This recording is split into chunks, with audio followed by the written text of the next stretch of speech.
Subscribe to Color Frames. Mega వేలానికి ముందు Lucknow super giants తమ కెప్టెన్ కేఎల్ రాహుల్ను విడుదల చేసింది. కెప్టెన్ లేకుండా వేలంలోకి ప్రవేశించిన లక్నో వేలంలో మ్యాచ్ విన్నర్లని టార్గెట్ చేసింది. ఈ క్రమంలో ఢిల్లీ కెప్టెన్ రిషబ్ పంత్ని రికార్డు స్థాయిలో 27 కోట్లకు కొనుగోలు చేసింది. ఇది ఐపీఎల్ చరిత్రలోనే అత్యంత ఖరీదైన బిడ్. వేలం అనంతరం లక్నో కెప్టెన్గా పంత్ బాధ్యతలు తీసుకుంటున్నట్లు వార్తలు వచ్చాయి. అయితే తాజాగా ఆ జట్టు ఓనర్ సంజీవ్ గోయాంకా మాట్లాడుతూ రిషబ్ పంత్ కెప్టెన్సీపై ఇంకా నిర్ణయం తీసుకోలేదన్నాడు. ఢిల్లీ క్యాపిటల్స్ కెప్టెన్గా పంత్ అద్భుతంగా రాణించాడని ప్రశంసించాడు.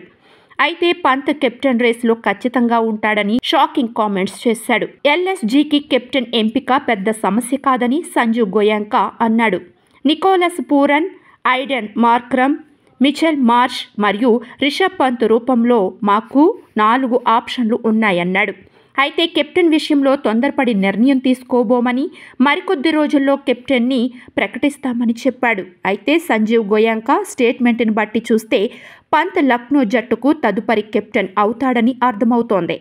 పంత్ కోసం 27 కోట్లు ఖర్చు చేయడం వెనుక కెప్టెన్ పోస్టును ఉద్దేశించే అంత మొత్తం పెట్టి కొనుగోలు చేసినట్లు తెలుస్తోంది.